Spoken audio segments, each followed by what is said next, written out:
Regarde l'exactitude chirurgicale des mots qui t'ont arrêté net. Lis-les une deuxième fois. Très lentement. Tu as dissimulé une intelligence d'une précision terrifiante derrière un visage parfaitement vide. Et maintenant, ils comprennent. Beaucoup trop tard. Échec et mat. Je veux que tu observes la réaction biologique immédiate, presque narcotique, qui est en train de se produire dans ta poitrine. Exactement à cet instant précis. Un mécanisme profondément épuisé, massivement sur la défensive, vient de s'activer à l'intérieur de toi. Ton cerveau a capté ces mots et a instantanément réclamé une dose de validation. Ton ego s'est redressé brusquement sur sa chaise. Il vient de fabriquer en une fraction de seconde une fantaisie cinématographique extraordinairement satisfaisante dans laquelle tu vas maintenant habiter pendant les prochaines minutes. Tu veux croire que tu es un tacticien de génie, un stratège brillant, froid, absolument calculé, opérant en profondeur derrière les lignes ennemies comme un agent de renseignement d'élite. Tu veux le réconfort doux et chaud de cette illusion spécifique, que tu as joué délibérément le rôle de l'idiot, que tu as masqué consciemment ton intellect écrasant dans le seul but de tendre un piège impeccable, absolument dévastateur, aux personnes qui ont essayé de te détruire. Tu veux croire que tu as joué une partie d'échecs parfaite et qu'en ce moment précis, tes bourreaux fixent l'échiquier avec une expression d'horreur absolue, réalisant enfin que tu les as surpassés depuis le tout premier coup, depuis la toute première seconde. Je suis ton partenaire d'entraînement aujourd'hui. Je ne suis pas ici pour valider un script hollywoodien écrit par ton traumatisme. Je suis ici pour tenir devant toi un miroir froid, totalement impitoyable, et te montrer la physique brute, non glamourisée, de ce qui s'est réellement passé sur ton visage, dans ta personnalité et dans ton système nerveux central pendant toutes ces années. Tu ne jouais pas une partie d'échecs. Les échecs impliquent deux adversaires égaux qui acceptent librement un ensemble de règles communes. Tu survivais dans une zone antiaérienne hostile de haute intensité. Pour comprendre la raison mécanique précise pour laquelle ton visage est devenu totalement vide pendant les années les plus chaotiques, les plus abusives de ton existence, nous devons abandonner complètement le vocabulaire de la psychologie populaire. Nous devons écarter tous les buzzwords, tous les slogans rassurants, toutes les métaphores confortables. Nous devons examiner les lois strictes et impitoyables de l'aviation militaire de haute précision. Nous devons regarder la science physique exacte d'un matériau que très peu de personnes connaissent réellement. Quand un chasseur conventionnel pénètre dans un espace aérien ennemi lourdement défendu, les systèmes de défense ennemis émettent immédiatement un ping radar. C'est une émission massive d'ondes électromagnétiques à haute énergie. Cette onde traverse l'air à la vitesse de la lumière, frappe le fuselage métallique lourd de l'avion et rebondit violemment vers le récepteur ennemi. En une fraction de seconde infinitésimale, l'ennemi connaît ta vitesse exacte, ton altitude précise, et exactement où diriger le missile pour te détruire complètement. Mais un bombardier furtif opère sur un principe de physique entièrement différent. Un aéronef furtif stratégique est entièrement recouvert d'une substance hautement classifiée, appelée matériaux absorbant les ondes radar, ou peinture à billes de fer. Quand l'ennemi émet son puissant ping radar, l'onde électromagnétique frappe la surface du bombardier furtif. Mais elle ne rebondit pas. Les particules de fer microscopiques à la surface de l'appareil capturent physiquement l'onde. Elles vibrent. Elles convertissent cette énergie électromagnétique intense en une quantité microscopique de chaleur thermique. Et elles la dissipent complètement dans l'atmosphère. L'écran radar de l'ennemi reste absolument, totalement vide. Ils regardent l'écran vert vide et supposent que le ciel est dégagé. Ils n'ont absolument aucune idée qu'une machine stratégique létale de 2 milliards de dollars, à la pointe technologique la plus avancée de l'histoire humaine, est suspendue directement au-dessus de leur tête. Tu n'as pas caché ton intellect comme un affront stratégique calculé. Tu as appliqué un revêtement furtif psychologique. Repense à l'environnement toxique dans lequel tu as été forcé de vivre. Le système familial profondément manipulateur. La relation abusive et chaotique. Le milieu professionnel corrompu jusqu'à la moelle. Les personnes qui dirigeaient ces environnements opéraient exclusivement sur un radar psychologique actif et permanent. Elles étaient totalement incapables de se connecter avec les êtres humains de manière organique. Elles traitaient l'interaction humaine entièrement comme un processus d'acquisition de cibles militaires. Elles émettaient en permanence des pings à haute énergie pour localiser ta position émotionnelle précise. Elles fabriquaient des disputes non provoquées à partir de rien, à partir de l'air pur. Elles lançaient des questions invasives, hautement personnelles, conçues avec une précision chirurgicale pour frapper tes insécurités les plus profondes. Elles utilisaient des humeurs erratiques, violemment imprévisibles, comme outil de déstabilisation systématique. Elles avaient besoin que tu réagisses. Elles avaient besoin de tes larmes, de tes explications frénétiques, de tes tentatives désespérées, de te justifier, de te défendre, de prouver ta valeur. Parce que c'était le rebond. Ta réaction leur disait exactement où se trouvait ton altitude émotionnelle. Elle leur permettait de verrouiller la cible et de tirer. Au début, tu volais comme un avion normal. Tu essayais de te comporter comme un être humain sain. Tu proposais des solutions logiques. Tu montrais tes émotions authentiques. Tu utilisais ton intelligence véritable pour tenter de désamorcer leur chaos constant. Et tu étais violemment abattu à chaque tentative. Chaque fois que tu offrais un fragment de ton esprit authentique, il le transformait en arme contre toi. Il prenait ton empathie et la traitait comme une vulnérabilité structurelle à exploiter. Il prenait tes arguments logiques et les tordait pour justifier de t'attaquer 2 fois plus fort. Ton système nerveux central a rapidement calculé que communiquer de manière authentique avec ces personnes était biologiquement fatal. Littéralement fatal pour ta survie psychologique et physique. Alors ton cerveau a exécuté un protocole de survie d'urgence. Tu as appliqué la peinture à billes de fer. Tu as effacé chaque micro-expression de ton visage. Quand il te hurlait dessus de l'autre côté de la table de cuisine, envoyant des pings radars massifs dans ta direction, tu fixais simplement en retour avec des yeux morts, entièrement vides. Quand ils essayaient de t'attirer dans un argument cyclique et vicieux, tu répondais par un mot monotone. Tu es devenu l'objet le plus ennuyeux, le plus inerte, le plus profondément, sans réaction de toute la pièce. Tu laissais leur chaos haute tension frapper la surface vierge de ton visage. Tu absorbais physiquement l'énergie électromagnétique de leur abus. Tu la convertissais en la chaleur interne silencieuse de ta propre anxiété. Et tu la dissipais sans leur accorder un seul millimètre de réaction. Tu renvoyais une section transversale nulle. C'est ici que s'est produite l'erreur d'interprétation catastrophique. C'est pourquoi le titre dit qu'il réalise trop tard. Pour un individu profondément toxique, hautement manipulateur, un écran vide signifie une cible faible. Parce qu'il ne possède absolument aucune tranquillité intérieure. Il suppose automatiquement qu'une personne silencieuse est une personne vide. Ils opèrent sur une fréquence primitive, hautement agressive. Si tu insultes leur intelligence et qu'ils ne lancent pas immédiatement un monologue frénétique et hyper défensif pour prouver leur valeur, ils concluent littéralement et sincèrement que tu es stupide. Ils ont regardé ton affect plat. Ils ont regardé ton refus absolu de t'engager. Ils ont regardé ta voix monotone. Et ils ont pensé avoir gagné. Ils ont pensé avoir brisé ton esprit avec succès. Ils t'ont catégorisé comme un objet terne, peu remarquable, hautement docile qu'ils avaient entièrement conquis. Ils ont complètement échoué à comprendre que l'espace vide sur leur radar était en réalité une unité de confinement lourdement blindée. Pendant que ton visage était totalement vide, l'intérieur de ton bombardier furtif fonctionnait à capacité computationnelle maximale absolue. Tu n'étais pas endormi. Tu observais chaque détail microscopique de leur dysfonctionnement. Tu cartographiais l'architecture exacte de leurs insécurités. Tu analysais leurs mensonges avec une précision clinique, catégorisais leurs tactiques de manipulation et calculais tranquillement, méthodiquement, ta route d'extraction. Tu utilisais la forme la plus haute de génie humain, le génie de la conservation totale de l'énergie. Il faut une quantité stupéfiante, presque surhumaine, de discipline intellectuelle pour s'asseoir dans une pièce, écouter une personne profondément ignorante, insulter ton caractère, posséder exactement la munition verbale requise pour détruire complètement son ego en 10 secondes et choisir intentionnellement de ne rien dire du tout. Tu reconnaissais que dire ta vérité dans cet environnement était un gaspillage phénoménal de carburant aviation premium. Et puis, quand le moment était finalement venu, tu as simplement quitté complètement leur espace aérien. Tu n'as pas posé un échec et mat dramatique sur l'échiquier. Tu dois couper complètement ton attachement à ce mot spécifique. L'ego est obsédé par le concept d'échec et mat, parce qu'un échec et mat implique un accord formel.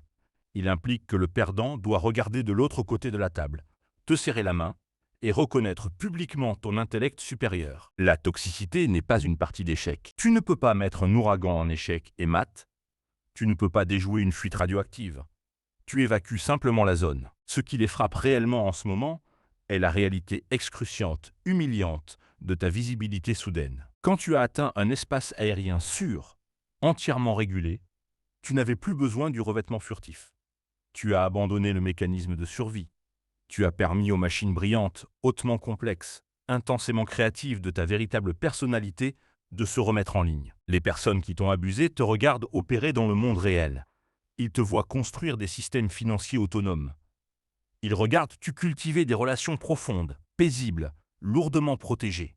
Ils voient une intelligence émotionnelle, une pensée stratégique, une autorité créative tellement supérieure à leurs propres capacités que cela fait littéralement planter leur système d'exploitation. Ils fixent la réalité massive de qui tu es vraiment.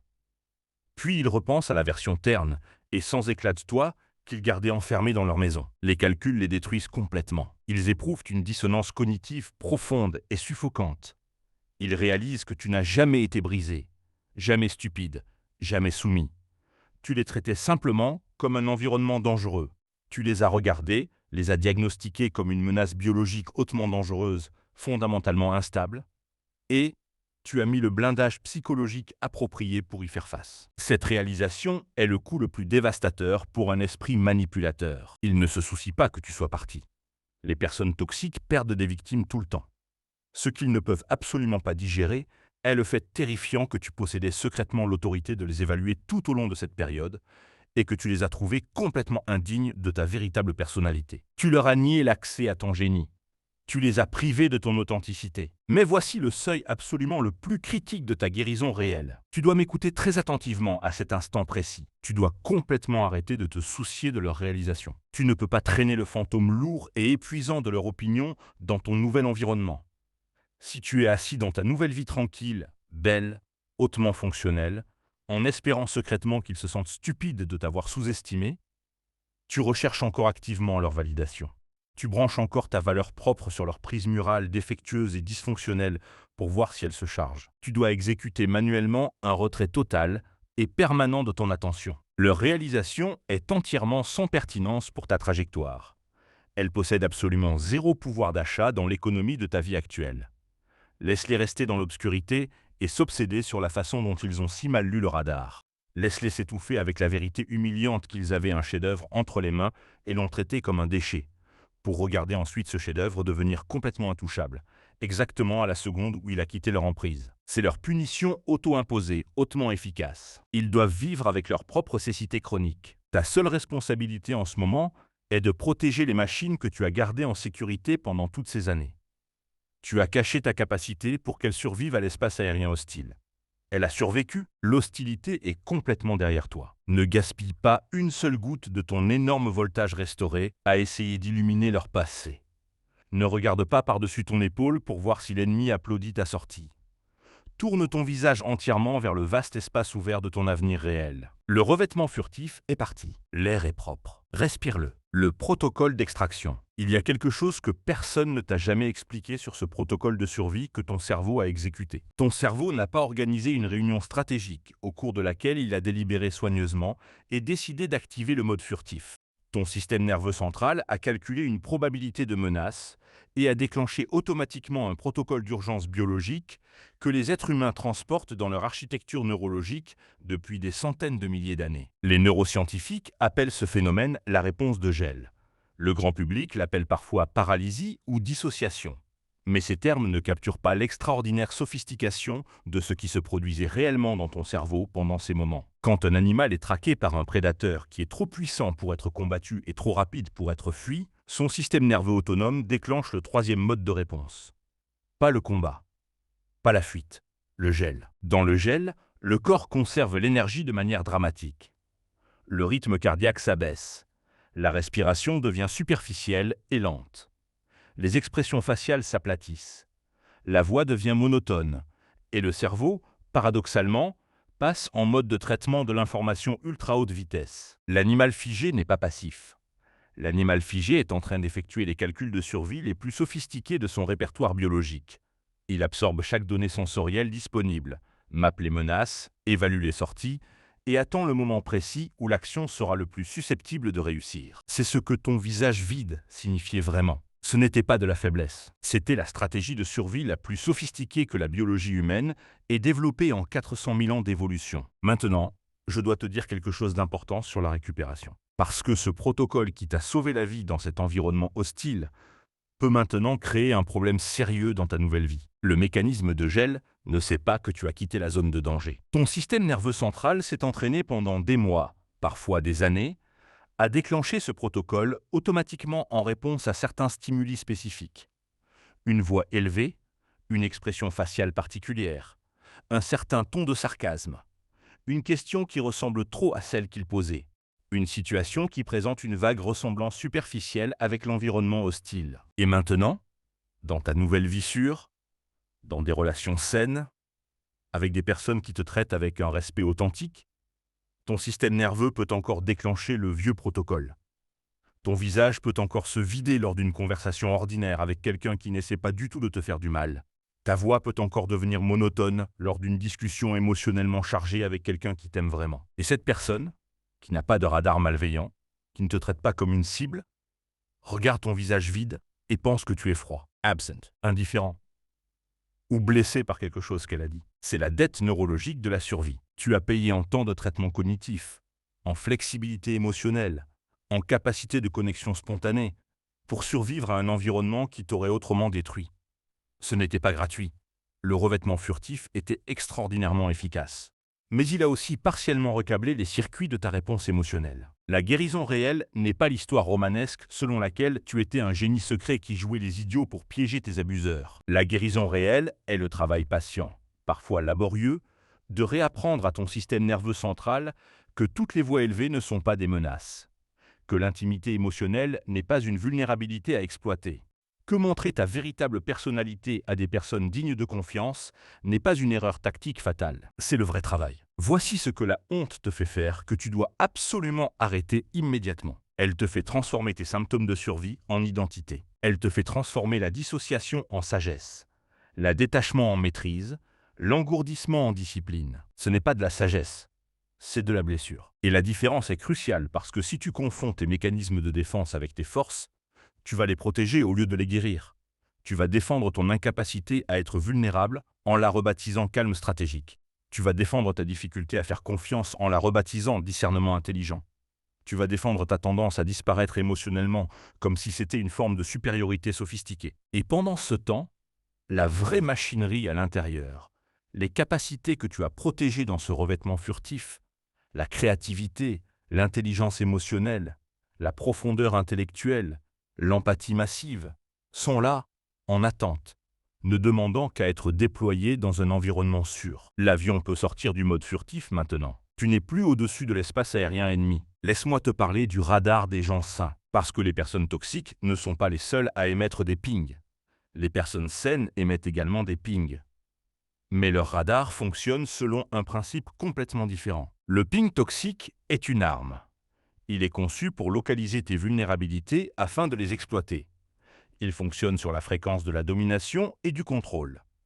Sa question fondamentale est « Où es-tu pour que je puisse te contrôler ?» Le ping sain est une invitation.